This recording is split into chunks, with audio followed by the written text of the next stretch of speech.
Last year, my best friend quit his full-time job to chase his dream and make a fully fledged video game. Today, he just released the trailer and it looks beyond amazing.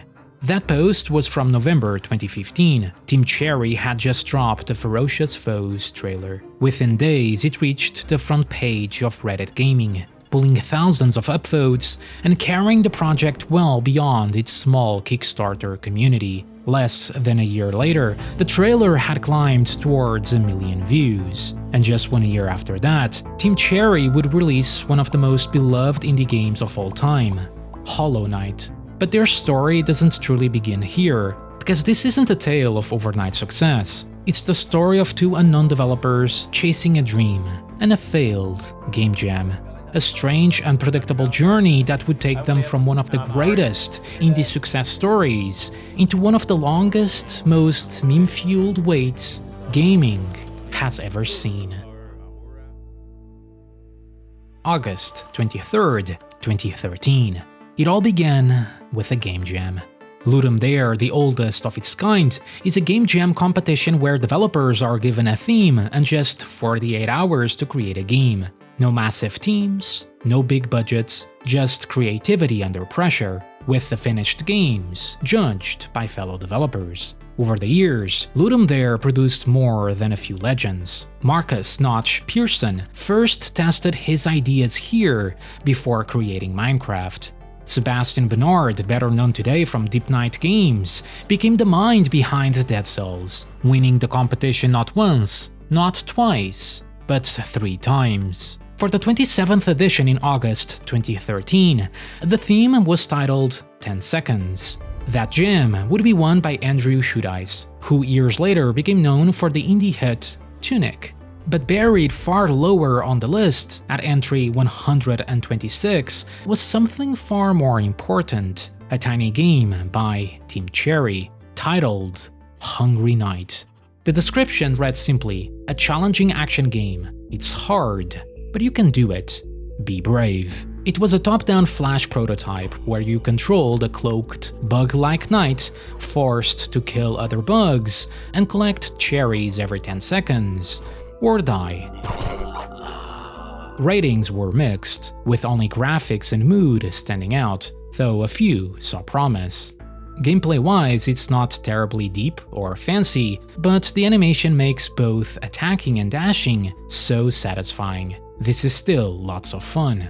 This is really great. I would love to see how the game would evolve if you kept working on it after the jam. Behind that little prototype were 3 friends, artist Ari Gibson and designer William Pellen, the future co-founders of the studio proper, Team Cherry. Alongside them was Rowan Fraser, a collaborator who helped him out in those first jams. Ari was a visual artist, owning a small animation company and known for hauntingly beautiful short animations like Sometimes with the Stars. There's a reaction to 2D, there's a much more primal reaction to 2D, I think, because it's so much closer to drawings, which is something that everyone does as a child and everyone can relate to. And there's something about watching drawings move that has a soul to it that 3D never will. William, meanwhile, had been building small browser games as a hobby on Newgrounds, a hub for small indie titles, quirky experiments like Lulanda and Return to Booty Grotto.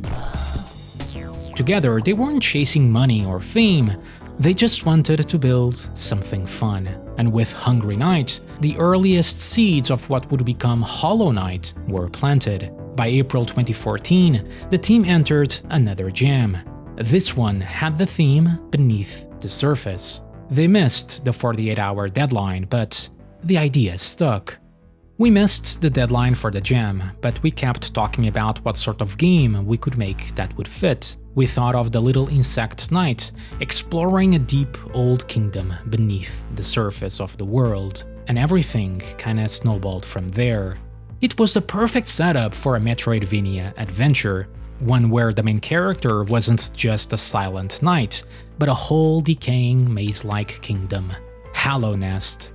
With a failed jam entry and even a 1-star Newgrounds rating on Hungry Knight, Team Cherry refused to give up. In fact, their journey was only just beginning.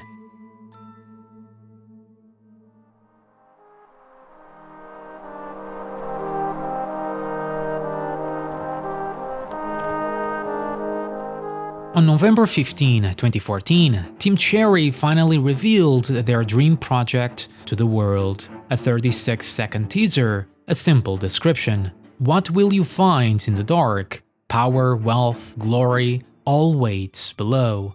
Hollow Knight is due to be released mid-2015. It was ambitious, maybe too ambitious. But the teaser already looks like a natural evolution of their Hungry Knight prototype, only now it was deeper, darker, with characters, exploration, and the promise of an entire world beneath the surface. Just days later, on November 19, Team Cherry launched their Kickstarter campaign, setting a modest goal of 35,000 Australian dollars. The pitch, straightforward and to the point. A challenging, beautiful, and mysterious 2D adventure through a surreal world of insects and heroes. At this stage, what Team Cherry had was a proof of concept, a solid foundation, but they needed time, funding, and a community willing to believe them. And they weren't alone. By 2014, the indie scene was exploding. Gaming Kickstarter was still riding high on the momentum of Shovel Knight, Hyper Light Drifter, and countless others. Small teams and solo devs were everywhere, each hoping to fund their passion project into a functional game. And alongside this crowdfunding boom, 2D platforming and action games were having their own revival. Fez, Mark of the Ninja, Guacamelee, Super Meat Boy, and others had proven that 2D games and Metroidvanias were back in fashion. And while Kickstarter was full of bold promises and more than a few scams, Hollow Knight immediately stood out. The art style, directly scanned from Ari Gibson's hand-drawn sketches, gave the game a haunting storybook look. Gamers were in. I'm doing my part! I'm doing my part! Within 24 hours, the project had already secured 10% of its funding. 2 days later, Hollow Knight was live on Steam Greenlight, the now-defunct platform where fans could vote on which indie games deserved a spot on Steam. And by November 21, it had been chosen as the Kickstarter staff pick, driving even more momentum. Stretch goals pushed the campaign up to $85,000, promising everything from boss expansions to 2 new playable characters, Hornet and Zote.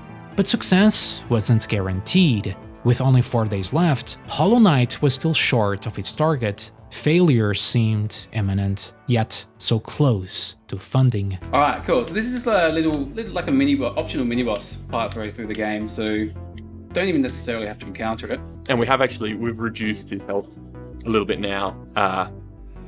So because of our failures on previous attempts. But hope wasn't lost. Arian Williams' transparency and authenticity pulled more people in as the campaign neared its final days, even releasing videos of themselves showcasing gameplay in Hollow Knight's earliest area, the Forgotten Crossroads. These early builds were rough, clunky, and held together in stencil, a very basic 2D engine, and yet you could see the potential. Those familiar with Hollow Knight today would notice peculiar details. Only 3 lives, no healing system, and Ari Gibson dying over and over again on camera. But beneath all of that, the core ideas were already there. The movement, the unrelenting difficulty, and of course, the atmosphere that would one day define the series. As Pellen would explain, their initial goal was simple. We wanted players to feel totally in control of their character at all times, so our model for movement was the Mega Man and Mega Man X series. Any hit they take or mistake they make could have been avoided right up until the last second. It's a principle we tried to roll out through the rest of the game. It wasn't even polished, but it was enough to prove what 3 developers were capable of. Oh no! That's right, look, you just play on... Alright, don't apologize, just play. Alright, here we go. And it worked. By the end of the campaign, Hollow Knight had raised $57,000 from 2,158 backers. A success, but in hindsight, quite a small sum when compared to similar projects such as Shovel Knight or Hyper Light Drifter in the hundreds of thousands of dollars. But many stretch goals were met, including the second playable character, Hornet, and even a Wii U port. For Ari and William, this was especially meaningful. The Wii U wasn't just another platform, it was the spiritual home of the Nintendo games that were inspiring Hollow Knight. Back Xanadu or Far Xanadu and like Zelda 2. A lot of old NES games that because the core of Hollow Knight is kind of like simply controlled, like a really simple core, but just like, and then builds up on. Stuff like maybe Mega Man for the controls, and then obviously stuff like, Metroid, Castlevania, maybe a bit of Dark Souls in there as well. Yeah, that type of stuff, we've stolen a lot of ideas. With that success, the scope of the game grew massively. Despite its simplicity, development shifted over from stencil to Unity engine. Give you a few nice, easy bugs to smash out with your sword, as well as some bits and pieces to play with, like all these sort of breakable terrain and grass that we've added in. Using the new engine. Early collaborator and artist Rohan Fraser stepped away, leaving Ari and William to carry the vision forward. Soon joined by programmer David Kazi, with Matt Griffin later handling PR and community. Not long after, composer Christopher Larkin came on board, crafting the atmospheric score that would become one of Hollow Knight's defining features. I've been writing for games for about 4 years or so now. I started off just doing some jobs for free. I met some people at game jams. My very first game was actually one by myself when I was in my teen years, about 13 years old. I was making a platformer called Blue Goopy. That was the team. Beta builds rolled out to backers, spirits were high, everything seemed to be on track. But there was a problem. Money. You've all obviously stepped away from full-time jobs and that type of thing to take on Hollow Knight full-time. Do you have any advice for anyone who's perhaps thinking about doing indie games, about getting into it and stepping from perhaps the hobby to the more serious side in terms of getting their games out there? Yeah, I know. Have a girlfriend that'll like basically pay for everything, I guess. The Kickstarter had funded their game, yes, but not nearly enough to sustain a 3 to 4 person team for years. Outsourcing work like voice acting, translations, and other minor assets piled on even more costs. Team Cherry had to keep things lean.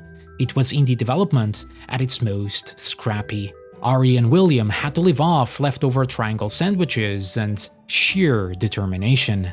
As Ari later recalled, my dad would sometimes pop up and give me $20. I would be like, "Oh, I'm having coffee today." It wasn't glamorous, but it was survival, and somehow, it was enough. By November 2015, they released a new trailer, Ferocious Foes. When it hit Reddit, the famed post quickly gained traction, reaching beyond their Kickstarter community. It was just what they needed. But not everyone was convinced. To some, it looked like just another indie side-scroller in a market already flooded with them. A few commenters were skeptical, dismissing it outright. But compared to the earliest prototypes, the game had transformed. It was faster, smoother, and far more atmospheric, showing just how much Hollow Knight had evolved in only a year. On YouTube, reactions were overwhelmingly positive, praising the fluid combat and striking art style. He quit his job and made this. I think the right decision was made. This is looking like a day one buy for me. While their early videos would only hit a few thousand views, they were now in the hundreds of thousands. Even the wider gaming press started to take notice. And we've had heaps of people, like here and at other conventions, who've been like, "Oh yeah, like I never really play this type of game, but I really wanted to come and take a look. It's got like that Tim Burton or Gothic or like vibe to it, that type of thing." But as the scope ballooned and the tiny team kept on building, delays became inevitable. The Wii U, the console they had promised to support, was dead, and this version was officially cancelled, replaced instead with a future Switch port. But that wasn't the only setback. One of the most exciting promises from the Kickstarter, a second playable character, quietly disappeared during development, and many of Team Cherry's early ambitions had to be scaled back. Forest of Bone, a lava-based area, was completely scrapped. But even then, what started as a little prototype and then a proof of concept had grown into a massive interconnected 2D world. February 24th, 2017, the date was set for release. Ari's art, once just rough sketches and dim caverns of stone and fossils, had transformed into a living, breathing canvas. Every frame, character, set piece, designed with intent. What began as a small browser Flash project from a weekend jam had become something far greater, a piece of art that would soon capture millions and cement itself as one of the most beloved indie success stories of all time. Hollow Knight is a fantastic experience and a contender to be my favorite game of the year. I think that I can say without a doubt that Hollow Knight has secured the spot of my favorite Metroidvania title ever. It's a mysterious, depressing, dark game with hope, beauty, heartbreak, and majesty to it, all the same. It has times to make you sad, times to make you think, and it just so happens to be an incredibly fun game, too. Hollow Knight didn't reinvent the wheel, it stitched together the best ideas of the classics into something greater, a brutally challenging, meticulously polished Metroidvania that felt timeless. Players weren't told where to go, they were set loose, which often meant hours of wandering, backtracking and dead ends, until discovery struck, a hidden shortcut, a new ability, or the realization that you were never lost, just learning the language of Hallownest. Movement and combat carried that same philosophy. Every dash, every strike had weight. The frustration of platforming puzzles, the precision demanded by bosses, it all pushed players to slow down, to observe, to improve, to an absurd skill ceiling.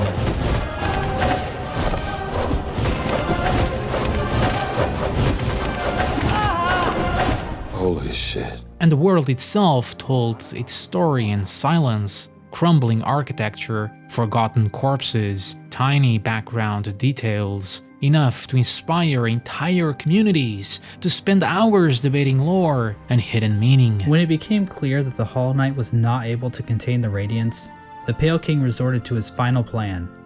He fucked off. It was a game that trusted its players, one that struck a near-perfect balance between risk and reward, teaching not through tutorials, but through failure, patterns, and quiet cues. And that was the essence of Hollow Knight. Game design at its purest, show, don't tell, feel, don't explain, touches that elevated it from a great game into a masterpiece.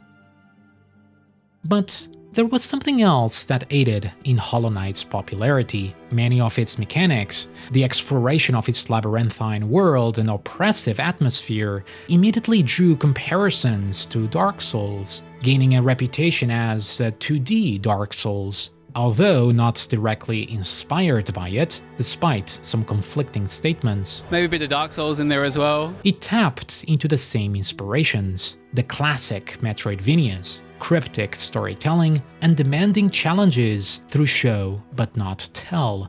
At a time when Souls-like was exploding in popularity, those comparisons only fueled its momentum. Soon, it became one of those games people wouldn't stop recommending. A cult hit that turned into a phenomenon through sheer word of mouth. Within months, Hollow Knight sold over 500,000 copies. By July 2018, after the Switch release, it had climbed past 1.2 million. By 2019, it was sitting at 2.8 million copies sold. And it wasn't just the sales. For only $15, Hollow Knight offered 20+ hours of polished, handcrafted content, underpriced even by indie standards. I don't think we could think about charging more for it because it didn't cost us that much to make. And we just really wanted as many people to play it as we could. That philosophy built enormous goodwill, cementing Team Cherry's reputation as one of the most trusted names in indie gaming. But they didn't stop there. In the months after release, Team Cherry kept supporting the game with free DLC packs, content that could have easily been sold, but instead expanded the game for free. The humbleness and honesty of Team Cherry never seems affected by success, mirroring the very design of Hollow Knight itself. Simple in form, yet endlessly deep in execution. Don't aim to make a massive game and then have it all fall over.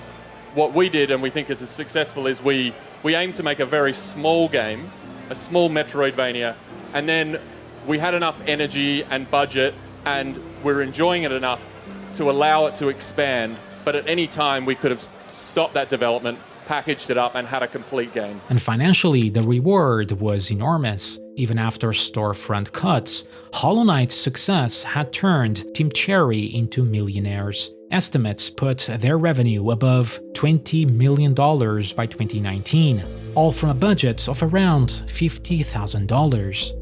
Yet, despite all the success, they didn't expand the studio, didn't hire dozens of new developers, sold their IP to the highest bidder, and didn't chase AAA ambition. They stayed grounded and independent. David Casey left shortly after release for a corporate programming job, and his role was filled by a new developer, Jack Vine. And that was it. The team remained tiny and united.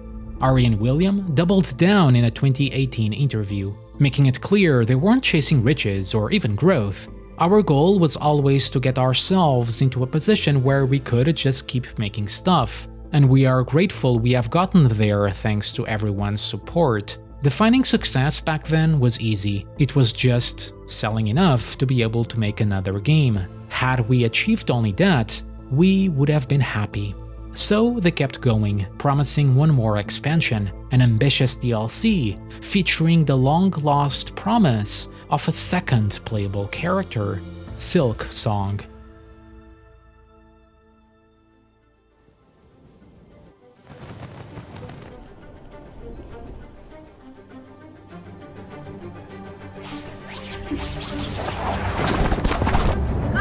February 14, 2019, Team Cherry unveiled Hollow Knight Silksong.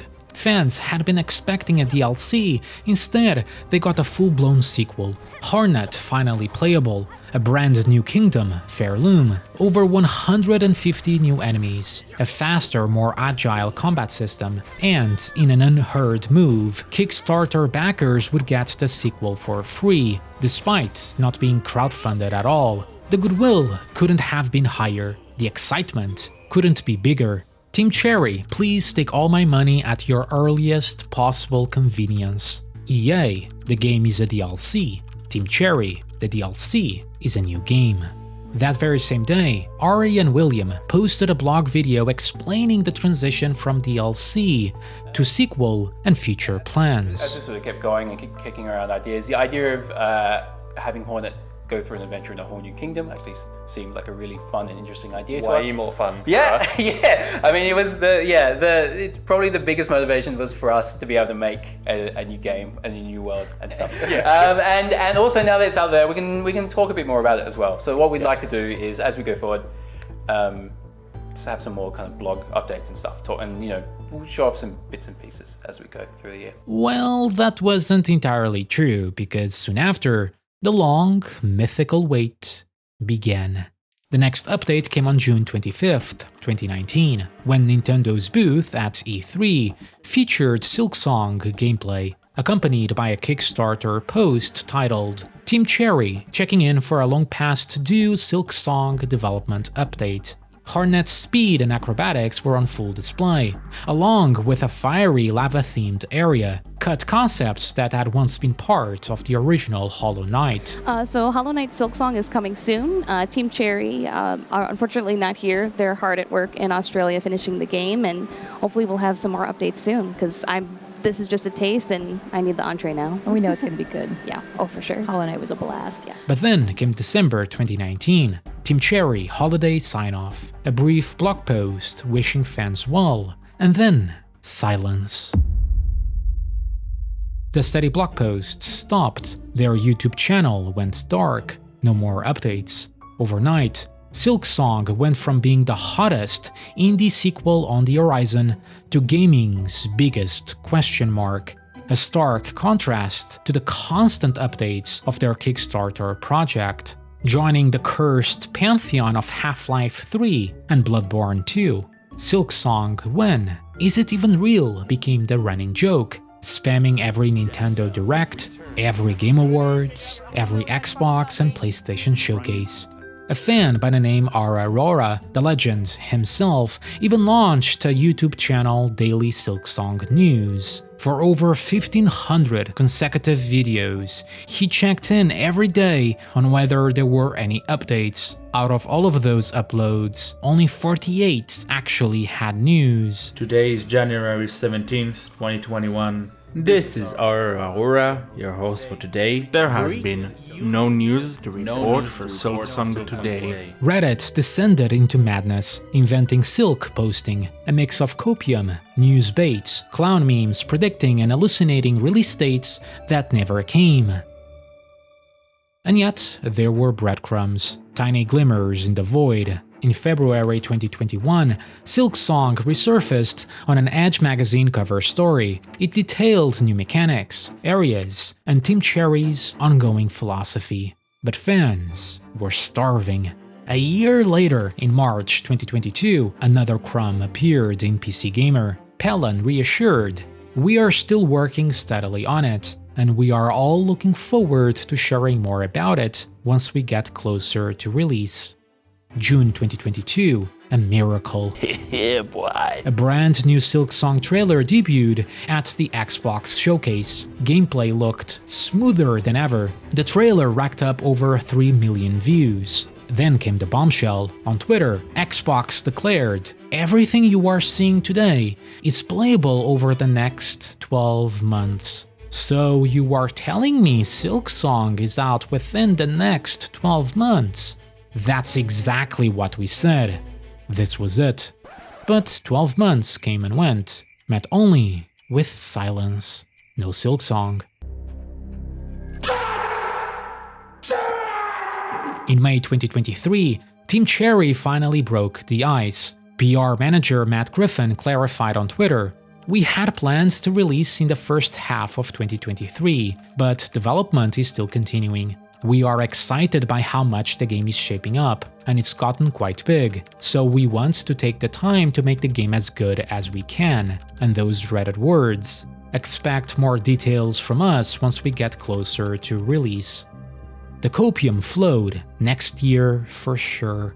February 2024, Valentine's Day. Matt popped into Discord with a tiny update. Happy Valentine's Day, everyone! In case you are wondering, we are still hard at work on the game. That was it. By June 2024, it had been 729 days since Silksong's last proper showing.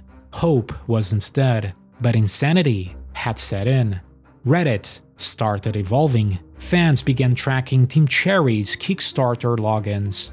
Updates had stopped entirely, so a single login became breaking news. Alerts went out in the middle of the night, hoping for a chance of an update. 2 Kickstarter logins in a week became an occasion for a thread. Through all of this madness, however, Hollow Knight itself was skyrocketing. The silence made marketing in itself. The endless hype around Silksong pushed the original into spotlight again and again, spreading by word of mouth. By 2025, Hollow Knight had sold over 15 million copies, likely putting it as the best-selling Metroidvania game of all time. This gave Team Cherry something precious: time. While the original took about 3 years to make, Silksong would end up stretching to nearly 7. And as they would only reveal much later to Bloomberg, this wasn't the result of development hell or some hidden crisis.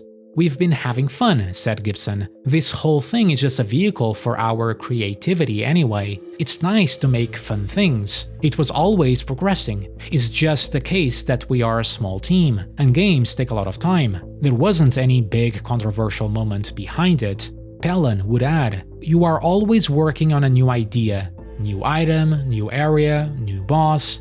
That stuff is so nice. It's for the sake of just completing the game that we are stopping. We could have kept going." Oh, there it is. There was no scandal, no crunch horror story. Much like us that play their games, they were just having fun.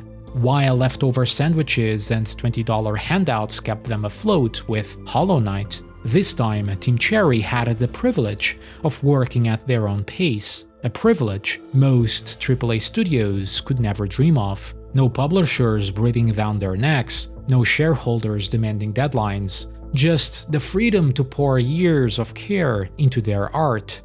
But for fans, all they had was silence, and so the madness grew. January 2025, Cakegate. On Twitter, an account by the name Little Boomy had long been rumored to secretly belong to William Pellen, known mostly for bizarre shitposts like how to permanently calcify your pineal gland for a good night's rest. The account had once been named Wilbop. Through a simple Google search for Wilbop account, linked it directly to the Little Boomy account. Wilbop? William Pellen? Coincidence? The community dove like vultures on a carcass, and then the detectives went in. Curiously, the profile picture had been changed to a chocolate cake. A reverse image search revealed it to be from Brooklyn Blackout Cake, dated April 2nd, 2024. April 2nd, the date of a Nintendo Direct. Could this be it? Moreover, on that same day, the account posted, "Something big is coming. Keep your eyes closed. Tomorrow." Nothing happened the next day. Instead, Matt Griffin reassured fans the game was still on track and will be released. However, Imagine Dragons had also posted on April 2nd, 2024, "Eyes closed. Tomorrow." The conspiracy deepened. And if that wasn't enough, a Reddit user pointed out that Little Boney was a nickname for Napoleon Bonaparte, awfully sounding like Little Boomy. Napoleon married on April 2nd, and his wife, she wore a red cloak. Who else wears a red cloak? That was it. Case closed. And sure enough, on April 2nd, 2025, Nintendo Direct dropped 6 random seconds of footage with a little title card: Hollow Knight, Silksong, 2025. The internet lost its mind. Oh, okay. Wow. Silksong! Silksong! Silksong! Silksong! What did I fucking tell you? So casually? Why would they just show it in a tiny compilation? You can't just drop it like that. Did I just hallucinate? You're kidding me! Silksong 2025 release window! Silksong had already been the single most wishlisted game on Steam for years. Now it was surging past 5 million wishlists, while dragging Hollow Knight to record concurrent players. Then, on June 8th, another drop, a new tease, another confirmation. And the highly anticipated Hollow Knight Silksong will be available at launch and in Game Pass when the Ally releases later this year. Fans were cautious. Is it really this year? After all, Xbox had promised the same thing back in 2022. But then came playable demos on show floors, another trailer at Gamescom. Even Jeff Keighley confirmed a special date on stage. Could the Silk Sanity finally be over? And on Thursday, Team Cherry is going to be sharing some news as part of a YouTube premiere on their channel, so make sure to check that out. August 21. Calendars were set for a special announcement.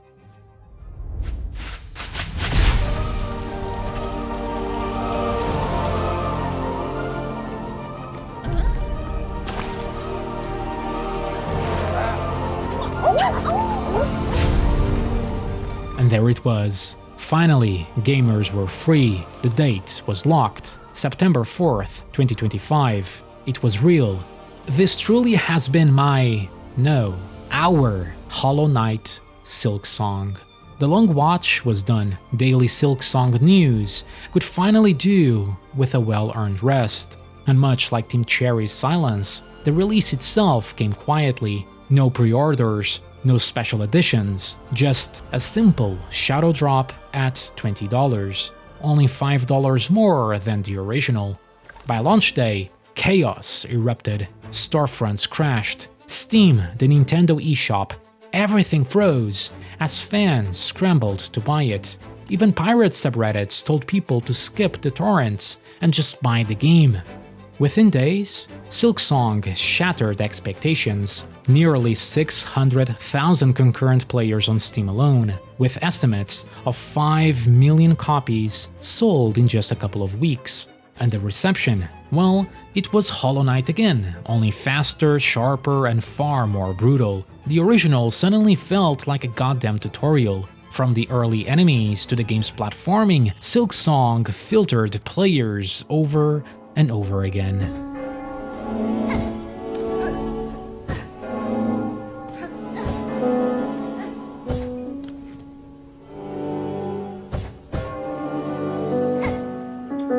Ari and William addressed these many concerns directly, and they weren't worried. Hornet was faster and more agile. Her enemies had to match that energy. As Gibson replied to players getting stuck, "That's fine. They have ways to mitigate the difficulty via exploration or learning, or even circumventing the challenge entirely rather than getting stonewalled." Which was true, much like Elden Ring or other From Software games. Silksong often gave easier difficulty modes through exploration and the use of tools. But that wasn't the only major evolution. Hornet's taller frame completely changed how the team approached world design, leading to a larger, more vertical kingdom. One of the key reasons Silksong transformed from a planned DLC into a full standalone game. But like its predecessor, Silksong proved something crucial. That video games don't need a 9-figure budget, photorealistic graphics, or a 1,000-person team to be extraordinary. Those games can exist and they can be great, but what Team Cherry showed is what 2 or 3 people, a couple of Australians, can achieve with time, care, and freedom from overblown goals, while simultaneously unafraid to challenge their players and fans. Apart from tedious bench runbacks, I think most of us can agree on that. Silksong was more than just a sequel, it was yet another reminder and a warning, a quiet wake-up call to a AAA industry weighted down by greed, by bloat, and impossible expectations. While neither games reinvent the genre, they helped revive it. Alongside gems like Ori and the Blind Forest, it opened the floodgates for a new generation of players to discover and fall in love with Metroidvanias once again. And even if Hollow Knight's low pricing set an intimidating standard for other indie teams, the impact it left behind far outweighed any downside. Team Cherry's story is one of the most unlikely in gaming history, humble, inspiring, and at times hilariously human. Another reminder that great games can come from anywhere, even from a forgotten game jam.